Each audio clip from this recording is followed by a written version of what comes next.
welcome. And like I said, I'm Jerry Allison of the Institute for Disability Studies, and we have a grant called Advocacy Team Mississippi, which is all about training, education, and the advocacy movement. And we are partnering with the National Youth Leadership Network, and I'll let Cindy Singletary, when she does her presentation, talk a little bit about that. So real briefly, I got the opportunity today to welcome Cindy. And then for those of you who don't know, Cindy Singletary is a born and bred Mississippi self-advocate. I actually call her colleague and friend, and I've known Cindy, gosh, probably getting close to 10 years now. She's from the Mississippi Gulf Coast and done a lot in the disability world. She's been an AmeriCorps member, worked for Life of Mississippi, Live Independence for Everyone, as a youth HOT coordinator, Healthy Opportunities for Transition, and most recently has become a consultant. And so I'll let her talk about some of her endeavors there, but I've had the pleasure working with Cindy on numerous projects, all geared around youth and adults transitioning to adulthood, whether it's employment, service, self-advocacy, or whatever the case may be. And so without any further ado, I do want to turn this over to Cindy, and what I'll say, if you have questions as we go through the presentation, if you will type those in, and what we'll do at the end is go over those questions. So Cindy, I'm going to turn this over to you today. Thank you, Dr. J. It is an honor, and I always love working with IDS and, of course, Jerry and the team. I can't believe it's been 10 years. That's crazy, but time flies. So I am excited that NYLN has teamed up with the advocacy team for the youth component of this year's grant. And NYLN stands for National Youth Leadership Network, and we are a national organization that is youth-led, youth-driven, and it's an organization that trains and provides opportunities for youth and young adults to learn about being independent, being a self-advocate, and just living a full and great life with a disability. And so I do love being part of NYLN. I've been a board member, and then I was able to transition as a self-advocacy coordinator now. And so today, this is going to be the first webinar of a series that we have created called Taking Charge of Your Life. And today's webinar is Sharing Your Voice. And so this training is geared to youth, and I'm excited that y'all are on this call. I'm glad that we can help you get out of doing some of that schoolwork and have some fun here, learn about being independent. So, I thank the teachers and the schools for realizing its importance and having and arranging so that your students could participate. So let's go ahead and let's get started. What is this all about? Well, it's about your life. Self-advocacy is, of course, self. The self being you. So it's your life. What do you like to do? We all have a unique life in some fashion. We may look like somebody. We may have a same disability as somebody, but we all have an individual life. And so this is your life. So it's also your future. You're in school right now, but your future is just right around the corner, and we do have to prepare for that. So who better to make those decisions than you? Of course, we're going to dig deeper about how you make those decisions, but you need to be the one at the table making the decisions. And ultimately, it's about your independence. If you have a voice and if you share it, then you can help make yourself to be independent. And we're going to go deeper about what independence truly means. But ultimately, the first thing I want y'all to take away from this is that self-advocacy and that sharing your voice. It's about you. And so this whole training, it's about you, individually, not your family, not everybody else, you. So just be thinking about that. And we have a picture here of more of the teachers and all the professionals will acknowledge or will recognize it, but it's an Uncle Sam. and it's a historical picture, and typically they would be out back in the days saying that they wanted you to sign up for the military or whatever, but I just thought that was a unique kind of focus of it's about you. So, okay, so what is a self-advocate? These are just a few of the qualities that I thought we might want to touch on about what a self-advocate is. And we're going to dig deeper into each of these as we talk. So a self-advocate is a person who speaks for themselves. And when I say speaks for themselves, of course, I want everybody to know that it's not just speaking verbally. You can communicate in a way. But it's a person who lets their decisions be their decisions, who lets their wants, lets their needs, lets their enjoyment, their not enjoyment, let it be known. We're going to talk about how to let it be known and when it's, and timing, all that stuff a little bit. But most importantly, it's you that has to let it be known, because if you don't tell somebody, then they don't know. So it's a person who communicates for themselves. A person who knows what their rights are. And it doesn't mean that you have to have a law degree. Doesn't mean that you have to dig, and start reading these long laws and stuff like that. But you need to know what your rights are. You need to know what is out there for you to be independent. A person who makes their own decisions, and that is making those hard decisions, making those easy decisions, all of those decisions. And then a person who's aware of their support needs. And we're going to dig deep about what that means, but just being aware of you and what you can do and what you need help with, we're going to talk about that. And then, of course, a person who is respectful to others, because that's a very big key of being a successful self-advocate, is being respectful to others. So this is my little checklist here that we're going to go through, and that's a pencil on a clipboard holding a checklist. Okay, so let's touch base on a person who speaks for themselves. And if you see, there's a little dude with a bullhorn, and he's using the bullhorn so he can be heard. So you may not need to use a bullhorn, but it's just a little imagery. Okay, so a person who speaks for themselves. Who knows what you need and enjoy better than you? Nobody. And that's really important to acknowledge and to know and to be comfortable with. So I know a lot of us are used to, as a youth, you're used to your mother or your father or your grandmother or your guardian, all the people in your life sort of just figuring stuff out for you. And as you get older, I'm sure some of y'all get annoyed and get like, I know what I want. I can talk to myself. Well, start doing that. Because that's going to be how you learn. It's to start using it. And it's good to start doing it while you're a young adult or a youth, because you do have mom and dad and grandma and the teachers and all of those wonderful people to help you with that. And then we're going to dig deeper into that. But it's just who knows you better than you. And then how do you make yourself heard? We want to be able to be heard, but it's not always.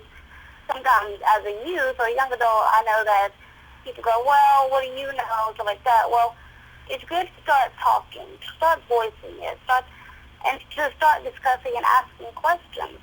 Because if the adults realize that you want to start taking initiative and you want to be in charge of your life, then a lot of them will, when they see that, they'll get excited and they'll want you to. But they need to know that. So start having conversations.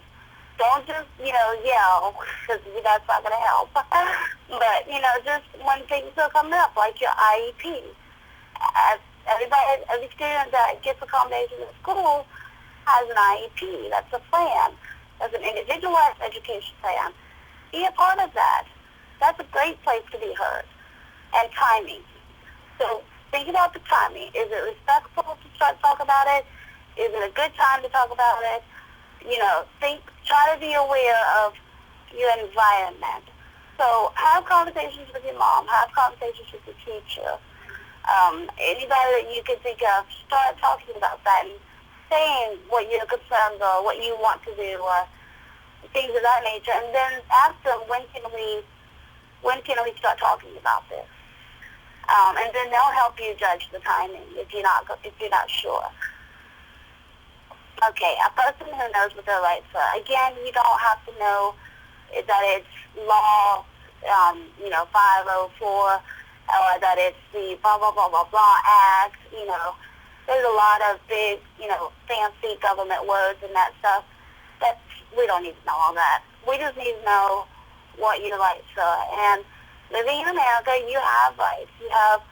Everybody has rights, but as a person with a disability, you're protected under what's called the Americans with Disability Act, but it's also known as ADA.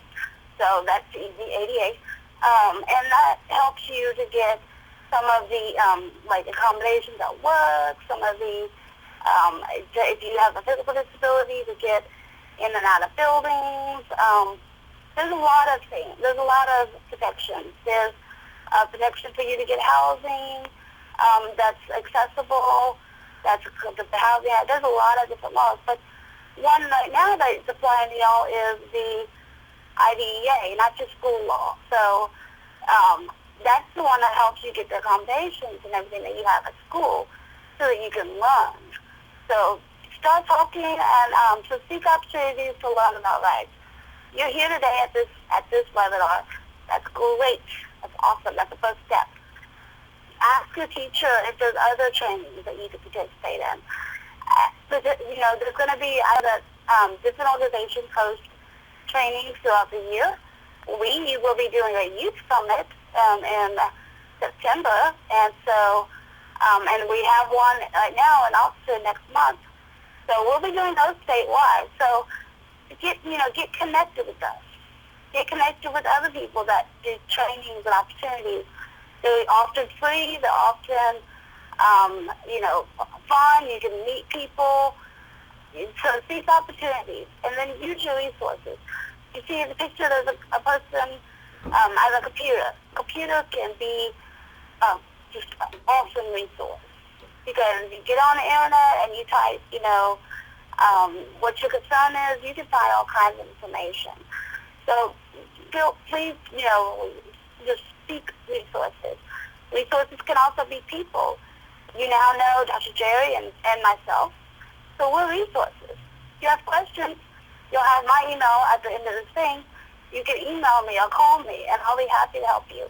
But also, just looking and finding out, talking to your teacher. Your teacher's a resource. So use your resources. A person who makes their own decisions. Now, if you're still in high school, I don't want you going home and saying, I listened to a webinar and the lady told me I don't have to listen to you. I did not say that. Because if you live in somebody's house, you have to go by their rules. But you are a young adult. So if it's a decision that you can make it.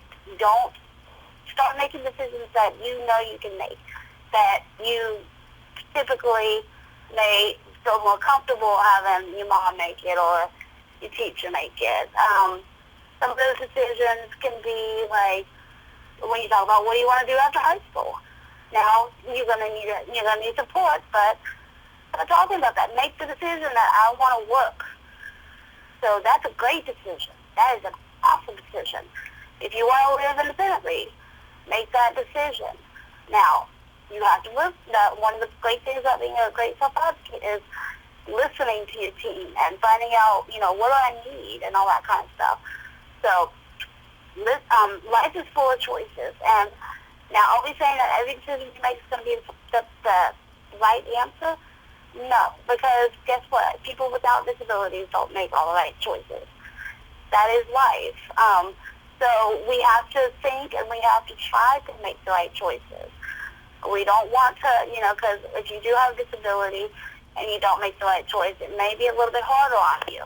So think about the choices, though. Be a part of that. Because if you don't give your voice to this decision, then when it's not something you want, you didn't participate. So it was decided without you. So out of those two choices, out of somebody making the choice for you or being a part of it, I always want to be a part of it. I like to know what's going on with me, and I like to be the one in charge of what's going on with me. Speak up. Speak. Let your voice be heard. Let your concerns be heard. Let your wants be heard. Nobody knows it unless you speak it. So that's a very important thing. And then how to team. Right? Everybody has great strengths. Everybody has, things that they know that they're good at. Have a team. You now possibly have part of a team. You have a teacher that obviously cares about you because you're participating in this. You have you have your mom or your dad or your grandma or your guardian. That's part of your team. Who else is there that can help you make decisions? Think about that. And make little note that that's my team. So when you need to make a decision, go to them, ask them, talk to them. Because I do, and I know even Dr. Jerry does. So it's good to ask people's opinions because, like I said, some people know things that we don't. So, and then the image is a person sitting there thinking about all kinds of life choices, living arrangements, money, transportation, and then, what time do I want to do it. Okay, so then a person who is aware of the support needs. Support needs are things that help you to be independent. That may be physical disability. That may be things that help you with like writing or reading things, understanding what you're reading, those kind of things. Anything that helps you to live independently. And now, so what helps you stay independent? And independent doesn't mean that you do everything yourself. That doesn't mean that. It means that you direct everything, meaning that, like, just example, I physically am in a wheelchair, and I can't do everything physically. But I can use my voice and say, I need this, or please help me with that, or things of that nature. So that's how you need to think about what do you need. And your IEP has accommodations on this, and that's going to be part of what you need is whatever those accommodations are. So talk to your teacher that does your IEP. Find out what those are, and that way you can know how to what to do when you get out of high school. Because when you get out of high school, the IEP won't go with you, and everybody that knows you won't go, oh, let me read your IEP. They're going to look to you and go, what do you need? And they may not even ask. So you'll need to say, I need this. So what are your strongest areas? We all have strengths. Some may be art, some may be keeping things organized, some may be cleaning. We all have strengths. So think about that, because if you're needing support, maybe you can help somebody with what you're strong at. So, and then right now, do you arrange your supports? If not, start talking to your mom or your guardian about those supports and start being a part of arranging those supports while you still have your parent to help you or your guardian to help you. And as you see the picture, we have a puzzle pieces. And as I've said before, a team all makes the puzzle come together to one nice picture. And then last but not least, what makes a self-advocate, a person who is respectful to others. And this is one of my most important things to me, is if we need help or if we need assistance or like that, then we need to be acknowledging that we're asking. We're asking something. And so we need to say, thank you, please, be appreciative. Because that's how, you want to be known that you appreciate what support you're getting, what help you're getting. First impressions are lasting. I always say have a smile, be nice, be something you want to be remembered. And so just try to think about that, how you present yourself. And then giving respect often leads to being respected more. And I say that because I know, especially if you're a young adult or a youth, then you think that they just look at you as a kid.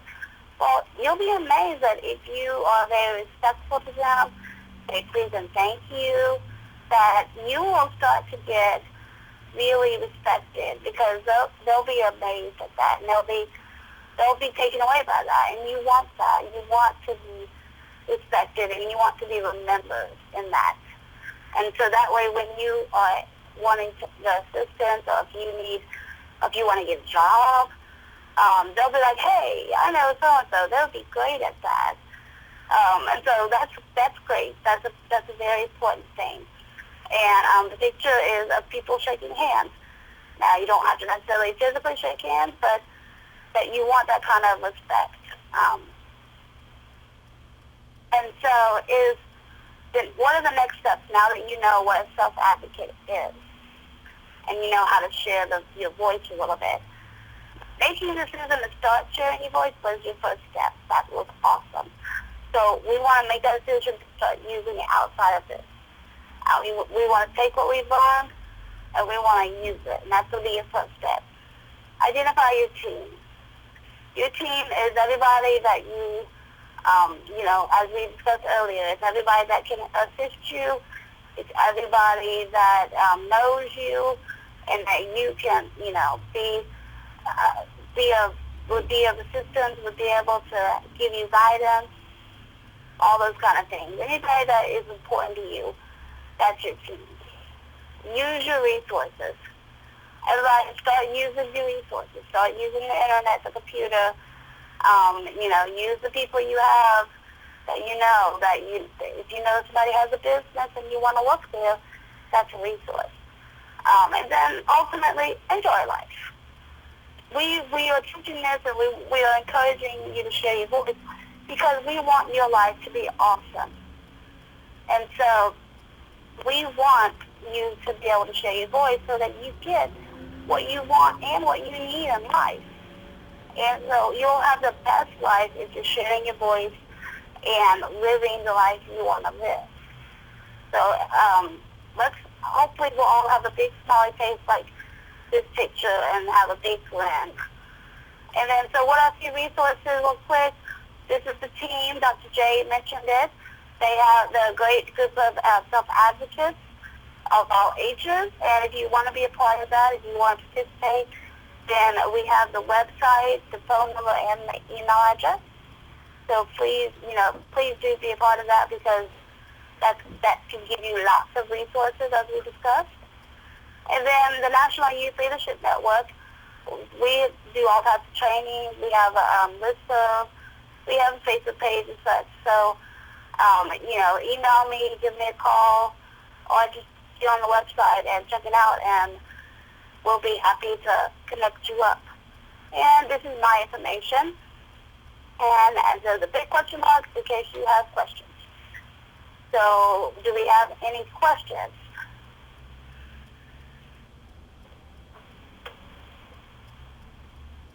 If you have questions, please go ahead and type those in. And while we're waiting, Sydney, that was some awesome, great information.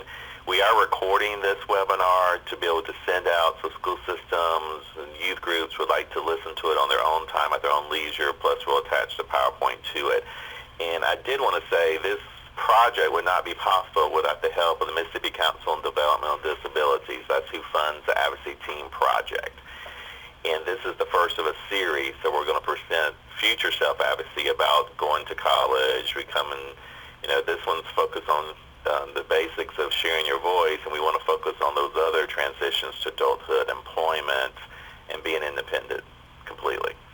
But Cindy, it looks like we have a question from Bobby Richardson. How do we find out information about the upcoming Youth Leadership Conference in Oxford? Cindy, if it's okay, I'll take that one. And I have a flyer. Bobby, I'll send you information. And we've targeted all the special education directors in the state, because we're actually doing 3 summits. But I've got your email, and I'll send that directly to you. And if you could just help us promote it, we would appreciate it. It's going to be a 2-hour event, completely free, and we're going to have lots of great information and have fun as well. Okay, were there any other questions or anything?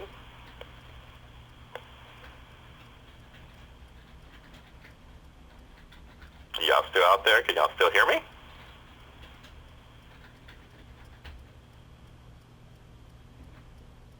I can. Okay. Thank y'all for your participation today. We're close to the end, and I want to do a huge thank you to Cindy for sharing her story from a personal level, as well as sharing things she's learned, and she is a great self-advocate. I did want to say that State Self-Advocacy Team is always looking for new membership. It is focused on youth and young adults, any self-advocate certainly, but we're really trying to target those future leaders, and especially those in high schools and college level. So if you know some training or anybody that you can recommend to be on the council, please email Cindy or myself, because we would love to get that going even further if you just want information about it. And so, but I appreciate Cindy and all the work that she does, especially at National Youth Leadership Network. And some great information on that. And again, we will be having 3 more webinars in the future focused on specific aspects of the transition to adulthood. So without further ado, if there's no more questions or anything, we appreciate y'all being part of this. And don't forget, there will be a survey when you exit today, and then we'll be available if there's any further questions through email. Thank you so much. Y'all have a great day. Thank you.